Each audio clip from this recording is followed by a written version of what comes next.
नमस्कार मित्रों।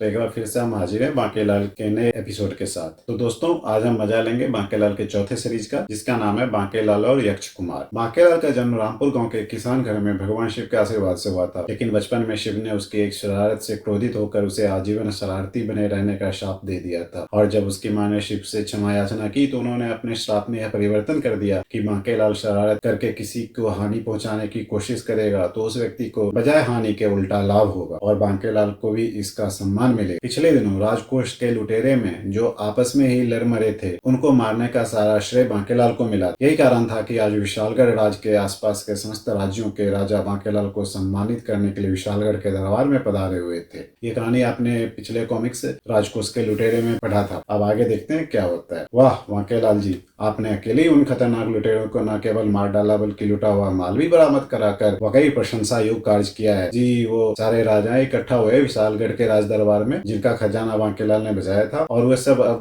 बांकेलाल की प्रशंसा कर रहे हैं। बांकेलाल नादान होने का नाटक कर रहा है। कुछ भी कहो मित्र, मुझे तो अभी भी विश्वास नहीं होता कि अकेले बांकेलाल ने सारे डाकुओं को मार गिराया। मित्र विजय सिंह, आपको तो यह सुनकर और भी हैरानी होगी। अकेले बांकेलाल ने अपने पूरे गाँव को बाढ़ से बचाया था। सब बांकेलाल की अलग अलग तारीफ कर रहे हैं। और यही नहीं, सिर्फ इसकी एक चालाकी ने हमारे खिलाफ युद्ध करने आए मित्र उद्धम सिंह की विशाल सेना को युद्ध मैदान से भागने पे मजबूर कर दिया था।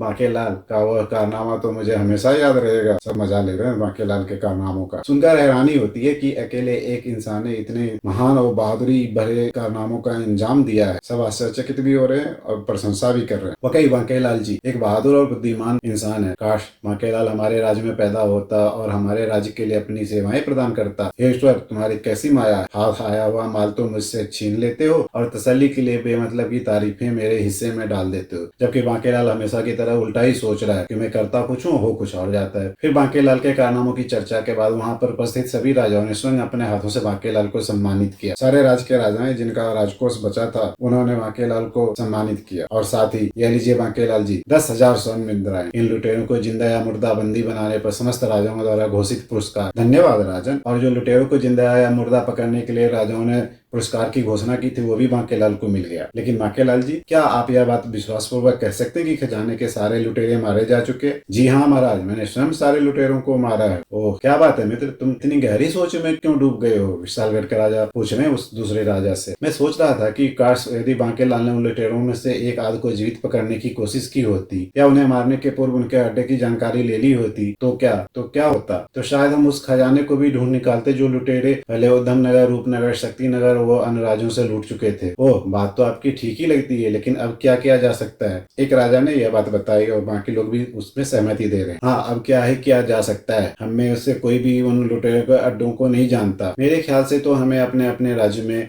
ऐसे स्थान की तलाश करनी चाहिए जहाँ की उन डाकुओं का अड्डा हो सकता था। विक्रम सिंह जी कहते हैं। एक राजा सलाह देते हैं। फिर विक्रम सिंह जी कहते हैं, हाँ, अब सिवाय इसके और कोई रास्ता भी नहीं है। इसी के साथ वह सभा समाप्त हो जाती है। और फिर उस रात बांकेलाल की आंखों में नींद का नामो निशान नहीं था। वाह बांकेलाल, लगता है तेरी किस्मत अभी पूरी तरह साथ नहीं है, क्योंकि अभी डाकुओं के अड्डे में एक विशाल खजाना सुरक्षित है और डाकुओं को उस अड्डे के बारे में सिर्फ तू जानता है। बेशक डाकू तुझे तेरी आंखों पर पट्टी बांध कर ले गए थे, लेकिन चूंकि तू एक बार उनके अड्डे देख चुका है, अतः थोड़ी सी खोज करने पे तू उन अड्डों तक पहुंच सकता है। फिर वो करोड़ों का खजाना तेरा होगा। बांकेलाल फिर से नए कारनामे करने की सोच रहा है, फिर से नए सपने सोच रहा है, और करोड़ों का खजाना हासिल होते ही तेरी हैसियत किसी राजा महाराजाओं से कम नहीं होगी। फिर उसने मन ही मन निर्णय ले लिया, मैं उस खजाने की खोज अवश्य करूंगा। और फिर दूसरे दिन सुबह होते ही बांकेलाल राजा विक्रम सिंह के पास पहुंचा। महाराज की जय हो। आओ बांकेलाल, कहो सुबह सुबह ही हमारे पास आने का कारण क्या है? महाराज, रात मेरे मन में इच्छा जागी कि मैं देश प्रदेश के भ्रमण करूं, सो आपसे आज्ञा लेने चला आया। वाह, यह तो बड़ा ही नेक ख्याल आया है तुम्हारे मन में। मैं अभी तुम्हारी यात्रा का प्रबंध करवाता हूँ। फिर राजा ने तुरंत ही महामंत्री को बुलाया। महामंत्री जी, बांकेलाल भ्रमण करना चाहते हैं, अतः इनकी यात्रा का प्रबंध राज्य की ओर से किया जाए। जो आ गया महाराज। और फिर थोड़ी देर बाद सफर के लिए कुछ जरूरी सामान के साथ बांकेलाल खजाने की खोज में निकल पड़ा। वाह बांकेलाल, बन गया तेरा काम। तेरी यात्रा मुफ्त में होगी। बांकेलाल खुश है कि सरकारी मदद से उसे सारे भ्रमण करने को मिलेगा। हे प्रभु, जल्दी मुझे उन डाकुओं के अड्डे तक पहुंचने की राह दिखा दे। खजाना प्राप्त होते ही मैं तेरे मंदिर में रोज एक लोटा ताजा जल चढ़ाया। बांकेलाल दिन में प्रदेश के जंगलों की खाक छानता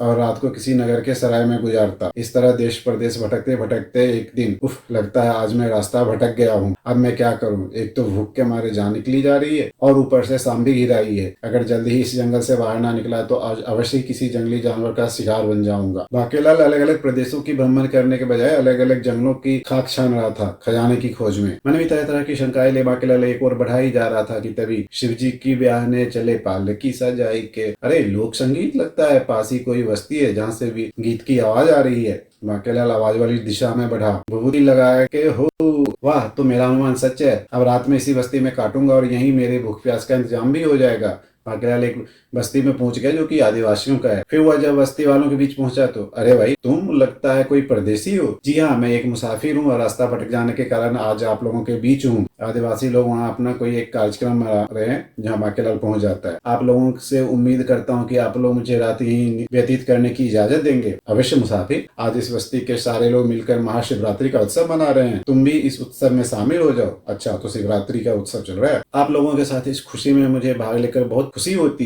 किंतु मैं सफर के कारण काफी थक चुका हूँ। यदि आप लोग ने मुझे भोजन आदि करा दे तो मैं आराम करूंगा। बांकेलाल के मुंह से भोजन का शब्द सुनते ही बस्ती वाले एक दूसरे का मुंह देखने लगे। क्या बात है भाइयों, क्या आप लोगों ने कभी भोजन शब्द नहीं सुना या इसका मतलब नहीं जानते? बांकेलाल को बहुत आश्चर्य हुआ। यह बात नहीं है मुसाफिर, दरअसल आज के दिन हम लोग आधी रात तक व्रत रखते हैं और पूरे गांव में आधी रात के बाद ही भोजन इत्यादि के लिए लोगों के घर में चूल्हा जलता है। उत्सव के बाद खीर का प्रसाद खाने के बाद ही सब लोग भोजन इत्यादि तैयार करने अपने घरों में जाएंगे। खीर का प्रसाद? हाँ, वो सामने बन रहा है खीर का प्रसाद। हाँ, तुम चाहो तो तुम्हारे लिए हम गुड़ और पानी का प्रबंध करा दें ताकि तुम पानी पीकर आराम कर सको। फिर सुबह भोजन वगैरह का प्रबंध भी कर दिया जाएगा। ठीक है, फिलहाल आप लोग पानी की व्यवस्था करा दें। हाँ हाँ अवश्य। ए सुखिया, जा दौड़कर मेरे घर से गुड़ और पानी ले आ। जो मुखिया है कबीले के, वो किसी को आदेश दे देंगे बांकेलाल के लिए गुड़ और पानी लाया जाए। जी मुखिया जी। फिर गुड़ खाकर पानी पीते समय बांकेलाल की नजर जैसे ही सामने बन रहे प्रसाद यानी खीर वाले पतीले पे पड़ी तो उसकी खोपड़ी बहक गया। फिर से बांकेलाल के दिमाग में कोई शरारत सूझी है। तो गांव वाले मुझे गुड़ खिलाकर ही सुला देना चाहते हैं और खुद खीर खाएंगे, पर मेरा नाम भी बांकेलाल है। यदि खीर मैं नहीं खाऊंगा तो कोई भी नहीं खाएगा, मैं पूरी खीर ही गिरा दूंगा। और यह बात दिमाग में आते ही बांकेलाल की आंखें शरारत पर अंदाज में चमकने लगी। फिर पानी पीने के बाद, सुखिया मुसाफिर को मेरे घर ले जाओ और मेहमान खाने में उनके सोने की व्यवस्था करा दे। कबीले के मुखिया बोल रहे। धन्यवाद मुखिया जी, लेकिन मैं रात आप लोगों के साथ यहीं बिताना चाहता हूँ। तकलीफ की कोई जरूरत नहीं है मुखिया जी, जब तक रात मुझे नींद नहीं आती तब तक मैं आप लोगों के वचन कीर्तन सुनूंगा। ठीक है, जैसी तुम्हारी इच्छा। अभी बांकेलाल के दिमाग में तो कुछ और ही चल रहा है, खीर खाने है उसको बर्बाद करने का। फिर बांकेलाल निकट ही पड़े एक पेड़ के नीचे लेट गया। अरे कमबख्तों, डमरू टूट जाएगा तुम्हारा। एक तो भूख के मारो ऐसे ही नींद नहीं आ रही, ऊपर से तुम लोगों का गाना बजाना मुझे सोने नहीं दे रहा। बांकेलाल अंदर ही अंदर कोस रहा है उनको, लेकिन अब मैं सोऊंगा नहीं, मैं तुम्हारे डमरू वाले का प्रसाद गिराऊंगा ताकि आज भजन कीर्तन के बाद ना तुम लोगों को प्रसाद मिल सकेगा और ना ही तुम लोग अन्न ग्रहण कर सकोगे। फिर तुम लोगों को भी मेरी तरह आज रात भूखा सोना पड़ेगा। हाँ, लेकिन मैं यह प्रसाद इन सब की नजर बचा कर गिराऊं कैसे? फिर बांकेलाल सामने पतीले बन रहे प्रसाद को गिराने की मन में कोई योजना बनाने लगा। और उसी समय जिस पेड़ के नीचे प्रसाद बन रहा था उस पेड़ की डाल पर, आह कोबरा मेरा पुराना दुश्मन, मैं अभी इसके 3 टुकड़े करता हूँ। एक नेवला है जो कि एक सांप को देख रहा है, लेकिन इससे पहले कि सांप का जातीय दुश्मन नेवला सांप पे झपटता तभी शायद सांप को अपने पीछे एक बड़े खतरे का एहसास हुआ। खतरा! सांप ने देख लिया कि नेवला उसे खाने वाला है और अपने बचाव के लिए सांप ने निकट ही की डाल पे छलांग लगाई, लेकिन जल्दबाजी में वह पास वाली डाल की दूरी का सही अंदाजा नहीं लगा सका और छपा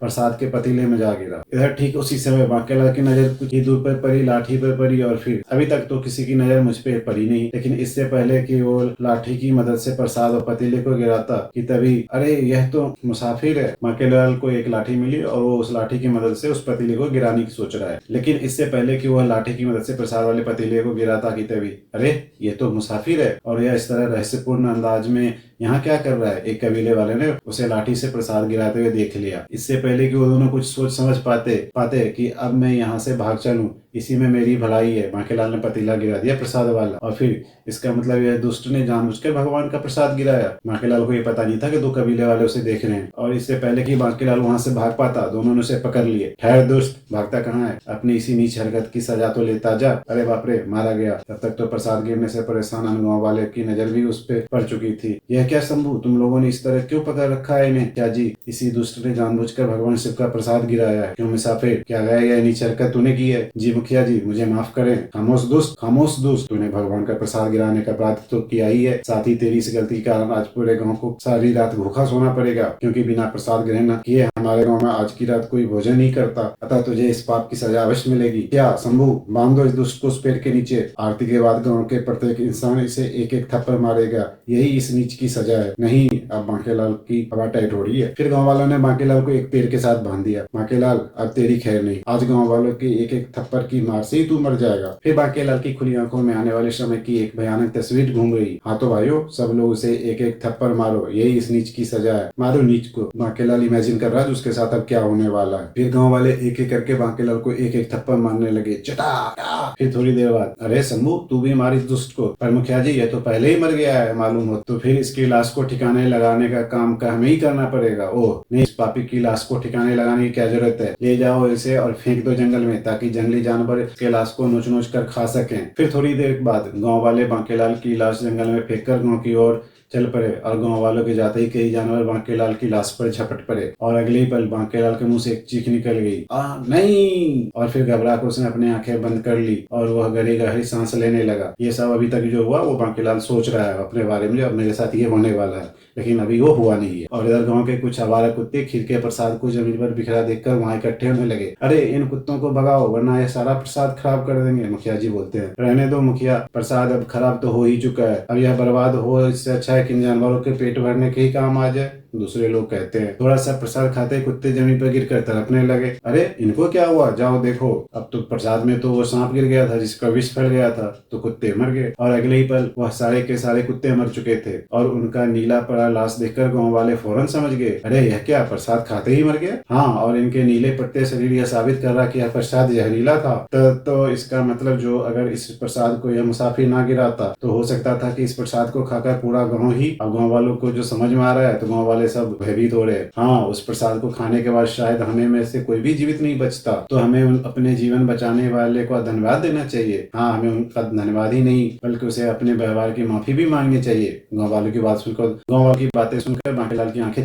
उसे तो लग रहा था जो अब तो पिटाई होने वाली है, शायद मैं मर ही जाऊं, लेकिन यहाँ अब उल्टा हो रहा है। फिर हमें क्षमा कर दो मुसाफिर, हमें क्षमा कर दो मुसाफिर, आज जो अगर तुम यह प्रसाद ना गिराते तो शायद हम में से कोई जीवित नहीं बचता। तो तुम लोग क्या समझते थे कि मुझे किसी पागल कुत्ते ने काटा जो मैं भगवान का प्रसाद यूं ही गिरा दूं? ये तो मैंने पेट से एक सांप जैसी चीज को प्रसाद में गिरते देखा, इसीलिए मैंने। क्या? लेकिन यह बात तुमने पहले क्यों नहीं बताई? आप लोगों ने मेरी बात सुननी ही कब चाहिए थी? जान बची तो लाखों पाए। अब बांकेलाल अपना दिमाग चला रहा है और खुद अंदर अंदर खुशी भी हो रही है। वह वाकई हम अपने व्यवहार के लिए शर्मिंदा हैं और तुमने पूरे गांव की जान बचाने के लिए हम तुम्हें धन्यवाद भी देते हैं। अरे मूर्खों, जो अगर मुझे सच ही पता होता कि मैं यह प्रसाद कभी न गिराता, बल्कि जब तुम सब लोग यह प्रसाद खाकर मरखप गए होते तो मैं तुम्हारे पूरे गाँव की धन संपत्ति का मालिक होता है। फिर वाह रे मेरी किस्मत। बांकेलाल फिर से सोच रहा ये क्या हो गया और अपनी किस्मत को दोष दे रहा है। जी, इसमें धन्यवाद की क्या बात है, यह तो मेरा मानवीय कर्तव्य था। बांकेलाल लंबी लंबी फेंक रहा है। वाह, क्या उच्च विचार है आपके, वाकई आप हम सब गाँव वालों के लिए देवता बनकर आए हैं। फिर उस रात गाँव वालों ने बांकेलाल की खूब खातिर की। अच्छे अच्छे खाने पीने को मिला बांकेलाल को। बांकेलाल की मौज हो रही है। दूसरे दिन बांकेलाल गाँव वालों से विदा लेकर एक बार फिर खजाने की खोज में चल पड़ा और उस दिन वो सारा दिन जंगल में खजाने की तलाश में भटकता रहा। उफ, प्यास के मारे बुरा हाल है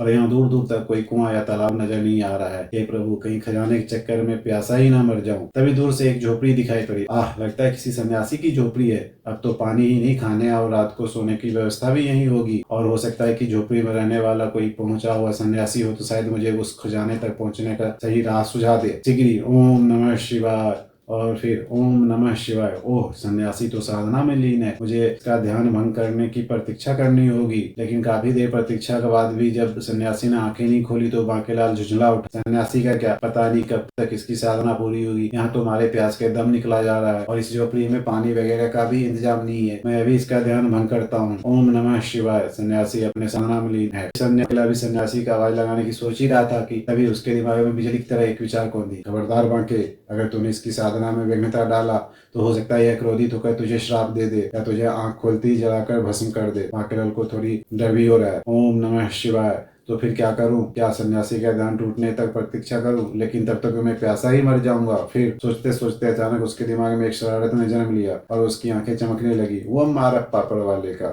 एक और भयानक आइडिया आया है बांकेलाल के दिमाग में। देखने क्या करता है। अगले ही पल उसने झोपड़ी की एक खूंटी पर टंगी डोरी उतारी और उसकी एक छोर सन्यासी की दाढ़े में बांध दी और दूसरे छोर को उसने अपने घोड़े से बांध दिया और फिर घोड़े को पेड़ से खोलकर बांकेलाल ने उसे जोर से एक डंडा मारा। हिन घोड़ा भागा वहां से। फिर वाह, अब मजा आएगा। ओम नमः शिवाय। आई, क्योंकि घोड़े की रस्सी उनकी दाढ़ी से बनी थी इसलिए सन्यासी भी खिंच गए घोड़े के साथ। लेकिन आश्चर्य, अगली पल झोपड़ी में से सन्यासी की जगह एक सुंदर यक्ष कुमार खड़ा था। हैरान होने की जरूरत नहीं है शरारती बांकेलाल, तुम्हारी इसी शरारत के कारण आज वर्षों बाद मुझे श्राप से मुक्ति मिली। अरे ये तो मेरा नाम भी जानता है। कैसा श्राप, और तुम मेरा नाम कैसे जानते हो? यह एक बहुत लंबी कहानी है। मैं यक्षराज का पुत्र अपने बचपन में बहुत शरारती हुआ करता था, और एक दिन भोले बाबा लगता है भांग की तरह में सोए पड़े हैं, मैं अभी इनकी भांग उतारता हूँ। वो यक्ष कुमार बचपन में एक दिन भगवान शिव के पास पहुंच जाता है, और अगली पर मुझे एक शरारत सूझी और मैंने भोले बाबा की जटा को उनके पास ही सोए उनके नंदी की पूंछ से बांध दिया, और फिर नंदी को जोर से चुटकी काटी। नंदी भागा और भोले बाबा नंदी के साथ खिंच गए।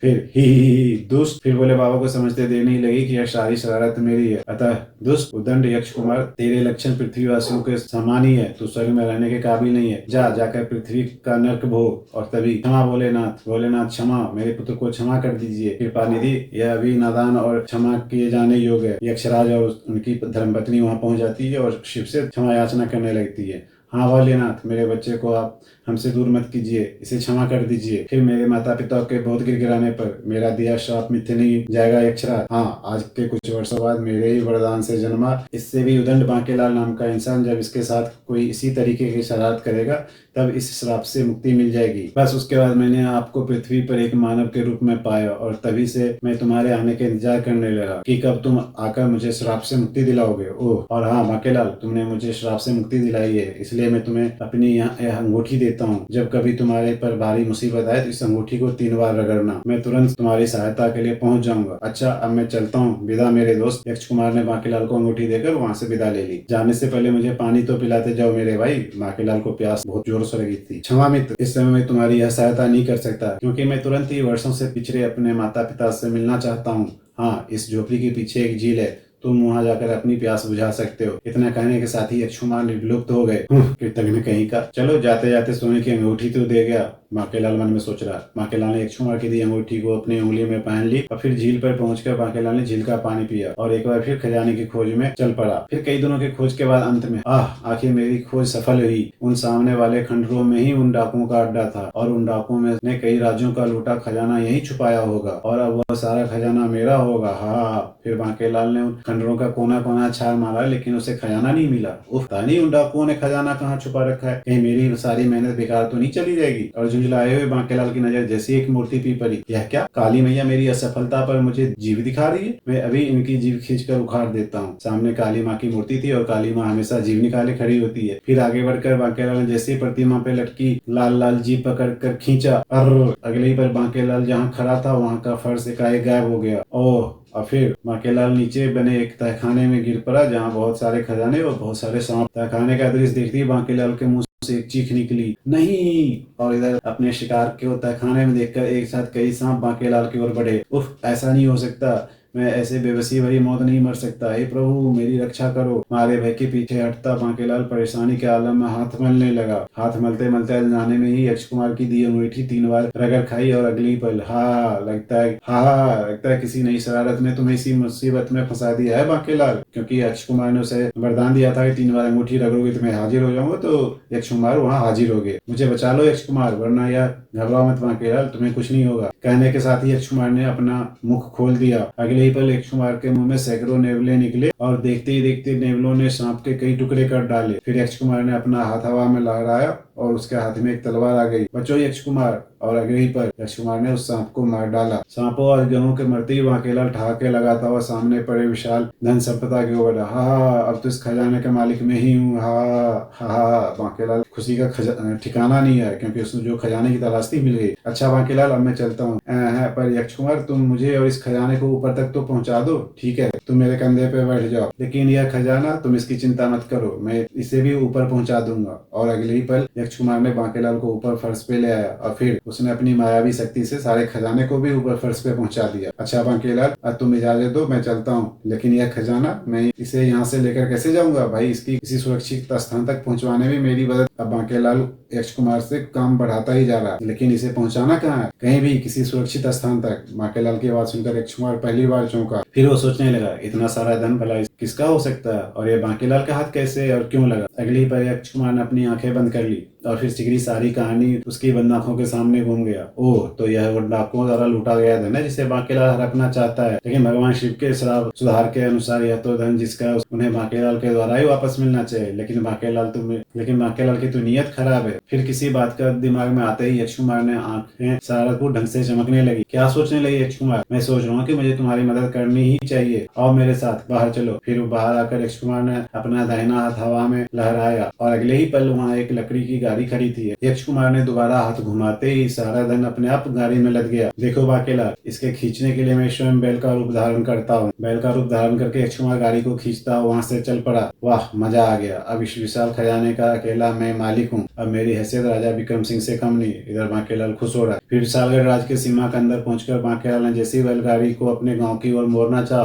तो बैल रूपी यक्ष कुमार अचानक ही नगर की ओर मुड़कर भागने लगा। अरे यह क्या यक्ष कुमार, तुम किधर जा रहे हो? जहाँ मुझे जाना चाहिए बांकेलाल। क्या मतलब, कहीं तुम पागल तो नहीं हो गए हो? तुम शायद ठीक समझ रहे हो, मैं बकाई पागल हो चुका हूँ। और कुछ ही देर बाद, अरे ये बैलगाड़ी को रोको वरना है तो बड़े दरबार में पहुंच जाएगी और फिर महाराज हमें कठोर दंड देंगे। कुमार जो बैल बने हुए उस गाड़ी को खींच रहे सीधे विशालगढ़ राज के राज दरबार में जा रहा है। लेकिन इससे पहले कि पहरेदार बैलगाड़ी को रोक पाते, बैलगाड़ी राजा विक्रम सिंह के लगे हुए दरबार में पहुंच गई। अरे बांकेलाल, तुम, यह सब क्या है? मारे गए। इससे पहले कि बांकेलाल कोई जवाब देता, बैलगाड़ी का एक पहिया टूटकर गाड़ी से अलग हो गया और गाड़ी में भरा खजाना फर्श पर गिरने लगा। फिर आश्चर्यचकित सा राजा और दरबारी राज दरबार में बिखरे धन को देखने लगे। बांकेलाल, कहीं ये सारा धन कई राजों का लूटा हुआ वह धन तो नहीं है जिसे डाकू सुल्तान सिंह और उसके साथी लूट के गए थे? जी महाराज, यह धन वही है। तो इसका मतलब है तुम भ्रमण पे नहीं बल्कि इस धन की खोज में गए थे? जी बकई बांकेलाल, तुमने विशालगढ़ राज्य में जन्म लेकर न केवल हम पर उपकार किया बल्कि तुम्हारी कारण इस राज्य की इज्जत और गौरव का चार चांद लगाया है। हाँ बांकेलाल, तुमने अकेले इस धन को खोज कर यह सिद्ध कर दिया है कि तुम केवल बुद्धिमान और बहादुर नहीं बल्कि देशभक्त भी हो। अरे मूर्खों, अगर यह यम के बच्चे ने मेरे साथ विश्वासघात नहीं किया होता तो यह सारा धन मेरा होता। फिर से बांकेलाल के शरारत की टांग टूट गई, उसका सपना फिर से टूट गया। वाकई बांकेलाल, तुम्हारे जितनी भी प्रशंसा की जाए कम है। सब दरबारी उसकी प्रशंसा कर रहे हैं। बांकेलाल लुटे हुए मुसाफिर की तरह अपनी प्रशंसा सुन रहा है। तभी बैल रूपी यक्ष कुमार उसके कान में फुसफुसाया, देखो बांकेलाल, चारों तरफ तुम्हारी प्रशंसा हो रही, अब तो खुश हो जाओ। यक्ष के बच्चे,